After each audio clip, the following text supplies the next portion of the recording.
Hello guys and welcome back to the Toffee Blues, your source for all things Everton. Once again I'm Greg and this is the Starting 11 show. A little bit more pep in my voice this time for the first time this season because we're coming off the back of a league win. Great result against Brentford. We actually look capable, goals from open play, good performances all across the pitch. And when you have that, the question is, how much do you want to change that even for a cup game? Clearly something's clicked with the 11 players who were on the pitch and you kind of want to keep that momentum going. There is the flip side of that coin where you look at fitness. You want players during a midweek game to be rested ideally, especially Luton at the weekend at home. Great opportunity for us to get 6 points from 2 games, win 2 on the bounce and start to climb the table a little bit, climb away from danger. So I think it's a bit of a balancing act for Sean Dyche here as to who plays, keeping the spine of the team so that this team just really starts to gel together, and also resting a few players and also letting a few players get a few minutes, get some, he loves this functional fitness, match fitness, can we get a few minutes in players' legs so that they get a bit closer to that, I'm thinking Calvert-Lewin, I'm thinking maybe Harrison after a game he's managed to get for the youth setup. Could he feature here?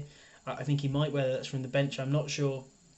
But if we just look at it, we've also got to look back at the Doncaster game where he fielded a fairly strong team, a few changes here and there, but I don't think I think we're past the days where we've almost got a completely separate cup team, So I think we will see, and I'm talking about fitness as well and keeping players rested, but we're between 2 quite tightly packed international breaks here. So you're okay to keep players going for a little bit of a longer run because you've got the respite of an international break coming along.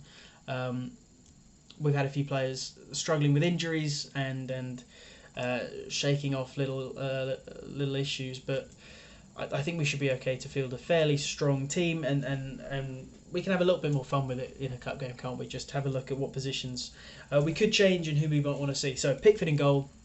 Virginia didn't start against Doncaster, so I'm not sure why he'd start here. I think he probably just starts every game for us this season. I don't know if Virginia's seen as really a proper backup or just an absolute emergency backup. Right back is one position I do think we could change. If any player could do with the rest, it's probably Ashley Young.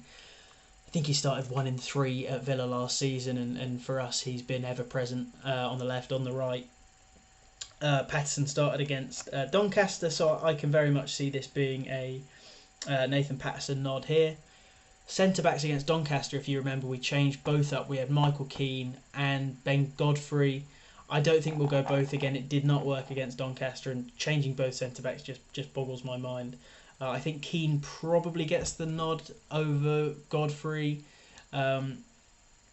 which I think is a big shame because Godfrey's development has really been stunted.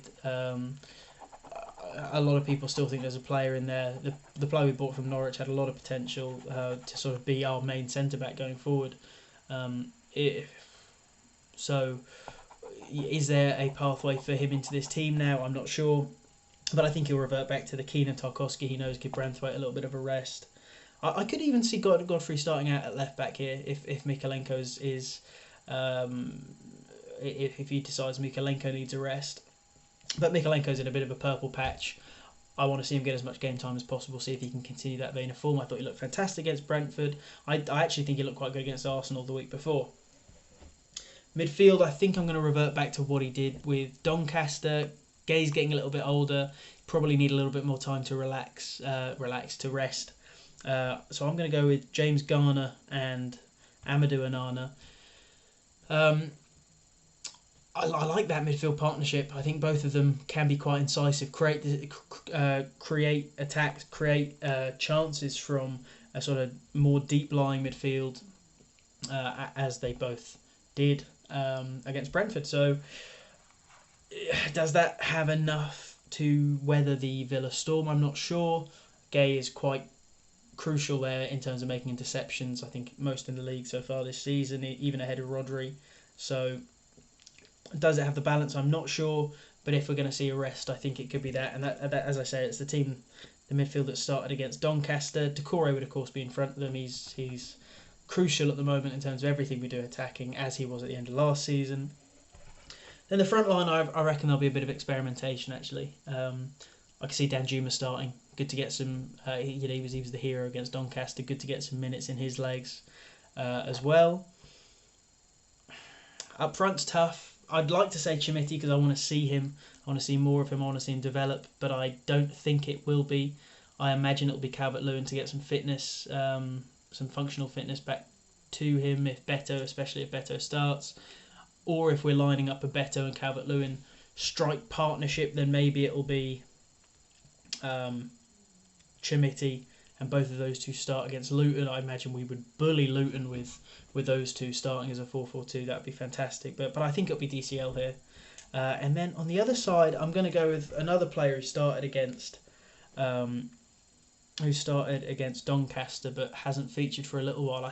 I'm going to go with Dobbin. This might be like a swan song for actually getting some game time out of him this season. I think maybe start with Dobbin, then as the match goes on, bring on Harrison. I don't know if Harrison's got 90 minutes of first team football in him, especially if he was to feature against Luton. So I'll give Dobbin a little bit of a nod here and just see if he can do anything else to say you're going to be a big part of this team going forward for the rest of the season. Give him one last opportunity to really make a case for himself to be part of this. Integral part of the squad. So I think that would be the team. I'm not sure if this will be the team at all. It's always hard with cup games, but this is maybe the team I would pick, mixed in a little bit. And when I say mixed in a little bit, I mean Michael Keane with what I think Dyche would actually go with. So Pickford in goal, Patterson, Keane, Tarkowski and Mikolenko. Midfield of Garner, Onana and Doucouré. Danjuma on one side, Dobbin on the right, and Calvert-Lewin up top. What would you guys go with? Would you like to see Chimiti start? Young player, clearly got a future at the club, but has he been rendered a little obsolete by Beto's arrival? Was it desperation to bring him in, assuming we wouldn't get someone else? Or is he just one for the future? And I am so not used to us having squad depth that it seems incomprehensible to have three strikers. Do you think Garner and Onana is enough in midfield, or do you need the other Garner and Onana? Michael Keane, what do you think? Answer my question about Ben Godfrey if you care to. Do you think there's still space for him in this squad? And what do you make of Dobbin's inclusion for the rest of the season? Let me know all of those things, guys.